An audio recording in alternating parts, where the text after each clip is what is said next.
Good morning, everyone, and welcome to the actual last full week of virtual learning. Wow, I can't believe we're here.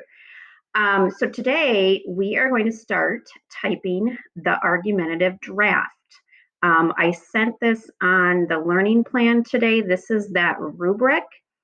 If you scroll down, I also sent my example. So what I want you to do is open up a new document, and in the assignments, it gives you what to name it. It's AE draft. Make sure that you put it in your folder because I'm going to be looking today. You're going to start with your thesis. Throughout the whole week, I have all the narratives corrected, so I'm going to be going into those drafts and making comments. But you're going to start just with the thesis, and you're only typing the body paragraphs, just the body paragraphs, okay? Now, on this rubric, I highlighted these things green.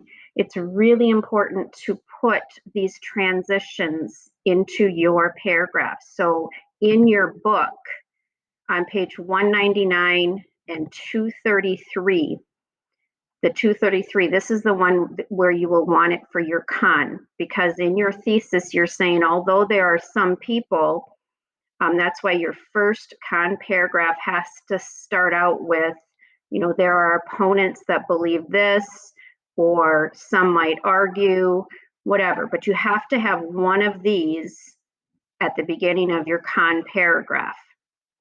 Then the beginning of your first pro, you have to have one of these. So on the contrary, now you're flipping. You gave your con, now you're flipping to your pro. Okay, and then for your second pro paragraph, you need to have one of these on page 199. Okay, so just type your draft. Again, it's not due until next week, but the more you get done today and this whole week, the easier it will be for me to give you feedback. So I wouldn't wait much longer. You definitely want to turn this in. Again, I can't give feedback if you don't turn something in. All right, so that's the first thing. Second thing is you're going to create a works cited.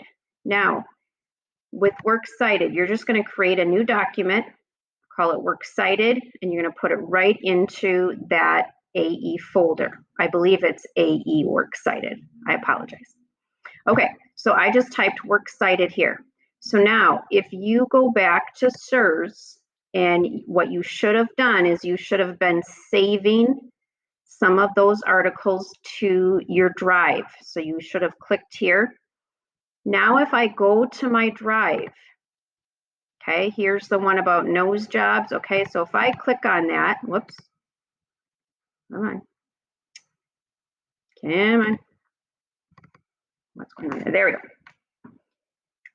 It's going to pull this up. So how do I get that citation? All you have to do now is click and it'll take you right back to that. Now you can go into SIRS and try to find it, but I just think saving it to your drive, it would have been easier so you don't have to look through everything.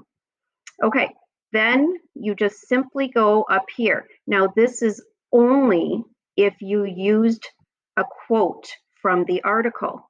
If you, let's say that you read 5 or 6 articles, but you only used 2 of them for the citation, then you only cite from those 2. Okay, remember you have to have 3 different citations. They can be from the same article, but you have to have at least 1 per body paragraph. Okay, so you go to cite. This comes up. You're not going to send it to EasyBib. All you have to do is highlight this, Control C, go to your works cited, Control V. Now, you are going to have to change it to double space, and you're going to have to make that second line a hanging indent. So what I'm going to do is I'm going to highlight this, and I'm going to go to Format, and I'm going to make it double. Then I'm going to go to the end of my first line, hit Enter and Tab. It'll do the hanging indent, and then go to the second line, hit Enter and Tab. The third line, Enter. It brings that letter number 8 over. It's kind of weird. Okay, and then you can hit enter again. Okay, now the big thing is alphabetical order. So I want to go back here and I want to do this one. I'm going to click on this one and I'm going to pull this one up.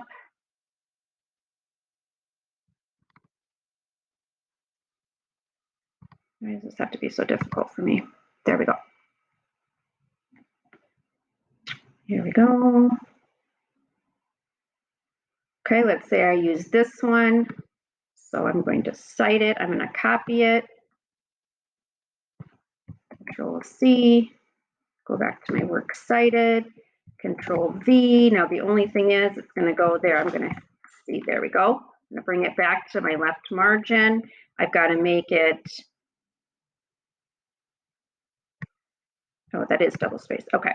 Now, luckily, these are in alphabetical order because Cleven's C comes before E, obviously.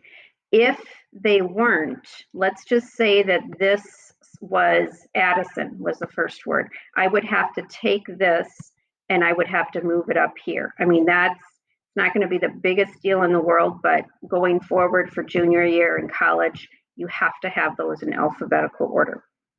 Okay, so make sure they're in alphabetical order. I'm going to have to go and get that hanging indent. So I do that. I go to the end of the line. I hit return. And then that. Go to the end of the line, hit return. I don't like that 8 there. I probably would just delete that. But there it is. Okay, you can add more. I believe you can get rid of that blue. We can get rid of that. I'll have to think about that. We can get rid of that. I'll let you know tomorrow. Okay, so once you have the works cited, you will then take, if I cited something from here, Cleven's, that's what goes in my parentheses in my paper. Okay, and we'll work on that more as the week goes on. Okay, you might not have all your sources and maybe you just want to continue to put the names in. You can always, let's say that I end up not using this guy, I can end up deleting it. Okay, but you're better off just putting them on now. All right, if you have any questions, please email me. I'm thinking of setting up a Google Meet. So look for that email coming in the next day.